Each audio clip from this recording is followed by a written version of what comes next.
author of Reclaiming African History, From the Congo Free State to Zaire and Silences in African History, Dr. Depelchin is a committed intellectual, an academic, and an activist for peace, democracy, transparency, and pro-people politics in the Democratic Republic of Congo. If one looks at history, at the history of humanity, not just simply from one corner or from one mindset, it seems to me that one of the conclusions I come up with, it's a working hypothesis. I'm willing to accept that I'm wrong. But what I see is a process toward the liquidation of humanity.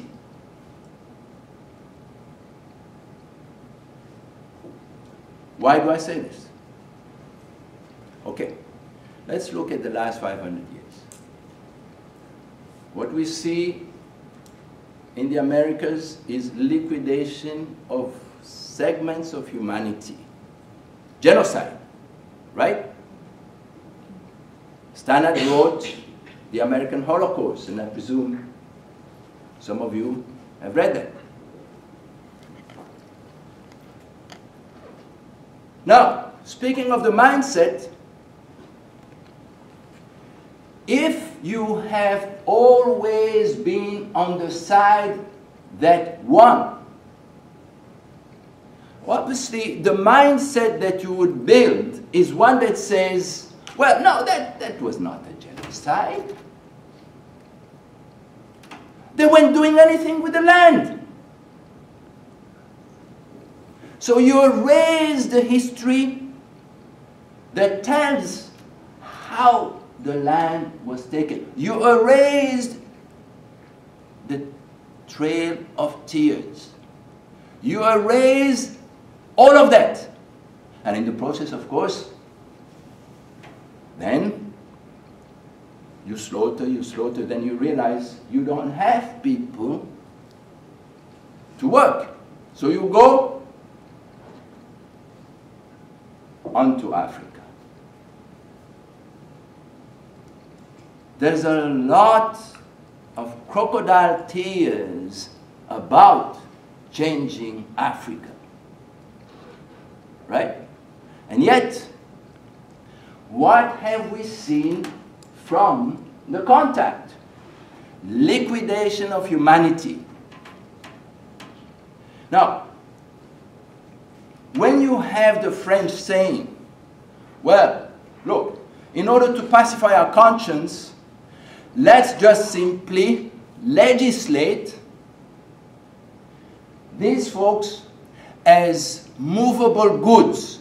They are not human beings. Le Code Noir, the Black Code, from 1685, Louis XIV, to 1848. In other words, speaking of the mindset, you say, no, these are not people. These are movable goods. 60 articles explaining and at times appearing to defend those who are being enslaved. Like, for example, Article 40th or 42, 42nd, saying, torture is forbidden. Have we heard this recently? Torture is forbidden. And yet, the author, Louis Salamolin, it's a beautiful book, very succinct, but very to the point. One page explains what the article is about, and the other page shows how the article actually was interpreted and practiced. And so, about the torture, he has a slaveholder describing in very neat details how he tortured to death slaves, and nothing happened to him, because the article said a slaveholder who can be proved to have tortured can actually be imprisoned and even be condemned to death. And this person, slaveholder in Haiti, describes how he tortured. You don't want to hear the details of how he tortured. This is just simply illustrating this mindset. Basically, over these centuries, that history has been kind of treasured from that winning side. The bigger the crime, the more money we are going to make. That is the brutal conclusion of that history. That's how I look at it, because there is no other way to understand.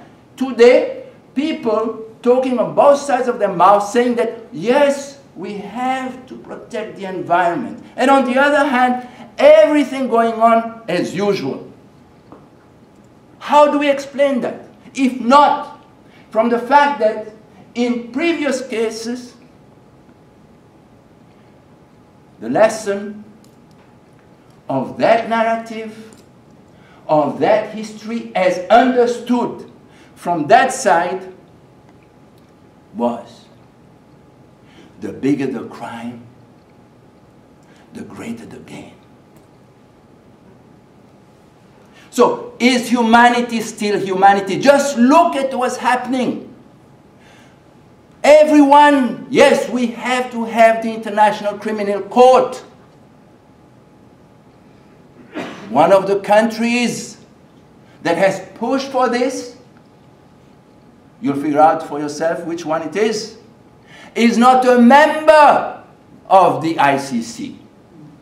How come that the ICC always finds Africans, or most of the time? If they are not specific Africans, they are generic Africans. By generic, I mean basically people on the other side of various places of the planet you can actually treat as if they were Africans. So,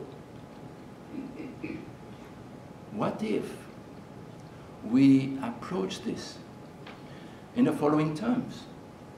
Knowledge is something that is crucial to any human being, not just simply when it comes to health.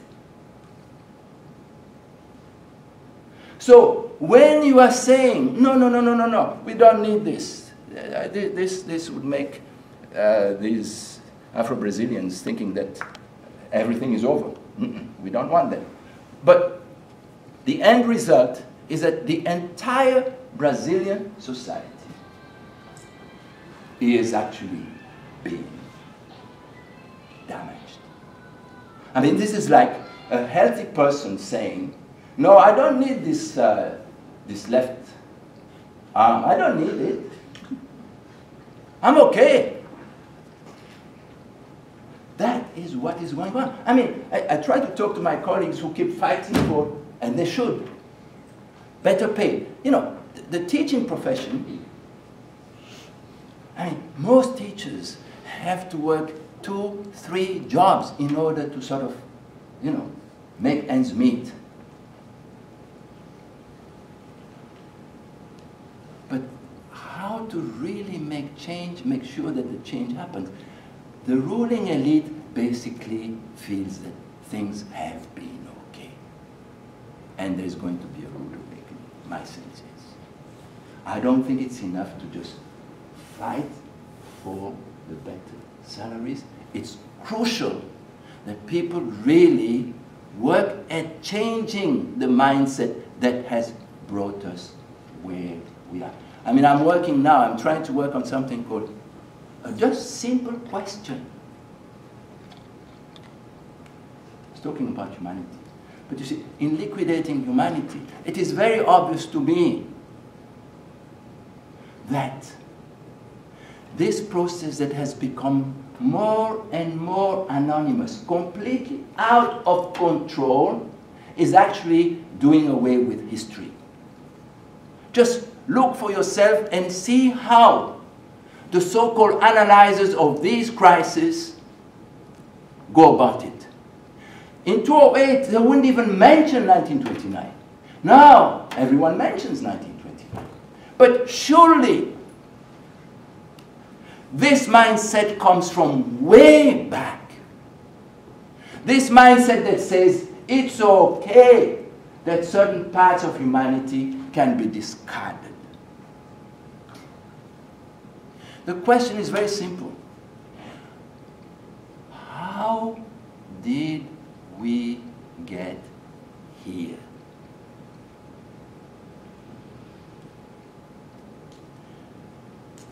And then when we have to spell how, here, we, and then the verb. Who are we? Today, February 16th, is a big day in DRC. Not just because the Catholic Church organized marches of protest against the electoral results of November, but because it's also the 20th anniversary of the 16th of February 1992, when they marched against the closing of the National Sovereign Conference. And on that occasion, lots of people were killed. From what I saw on the internet before coming, yes, violence has been used against people who basically had in hand, prayer books and stuff like that. These Africans knew themselves to be human beings. You didn't need some philosopher from the Enlightenment to come and tell you, yes, you are a human being. But nowadays, that process is taking place how? Humanitarianism. In the name of humanitarianism, you can intervene wherever you want, as long as you are going to do there defend the interests that you really want to defend. That is humanitarianism. In other words, Fanon said it. I mean, there's nothing here that I'm saying that has not been said before. You go and look at the wretched of the earth. Fanon said it in unambiguous terms. That was in 1961. Let those people, I'm quoting from memory, let those people who keep talking about humanity, but wherever they have run into it, they slaughtered it. Fanon, 1961. You go to you read the conclusion first. Then read the last chapter. And then, if you still want to read, then go and read the introduction by Sartre. See, Fanon was not just for violence sake. To this day, is it not strange that, by definition, it's always the poor who are described as the ones who are violent? See, these things are really vicious. How is it that when you look at most of the scholarship on slavery, it's mostly about numbers? How come that, for example, in training in history, not just African history, how come that Fanon's works are not central? How come in talking about humanitarian issues, social justice, I don't like that term social justice, because there is justice, that's it. Why should you add social to it? Because the slaughter of humanity, I mean, after all, France in 2001, and then the law became law in 2005, La Loi Taubira, declared slavery a crime against humanity. This is recent. Of course, it's going to be a battle to then say, hey, okay, as Aristide in fact pointed out, we are not interested in your definition or your understanding of reparations. We are interested in healing. Healing means that we all sit and we all go into the wound as the wound was. Not as you would like to see the wound, or how we would like to see, but how we could all agree, yes, this is the wound. It hurts, yes, it hurts. But don't we all know about healing, that I wouldn't want to make it a rule that if it doesn't hurt, therefore it has not healed. But we know that when you go into the wound, it hurts. But, and that is why history has to be liquidated. This is my understanding. In other words, I'm going to conclude with these words. I'm saying African history is not just simply something for you to dabble into because, you know, we are going to have these Africans, you know, I want to work with an NGO that deals with Africa, and blah, blah, blah, blah, blah. No. I'm pointing out that if one is going to understand, we all seem to agree that, yes, things are bad. So how are we going to change how we deal with these things that are bad? If not, by addressing parts of this place of humanity in a way that has not been done ever in the past.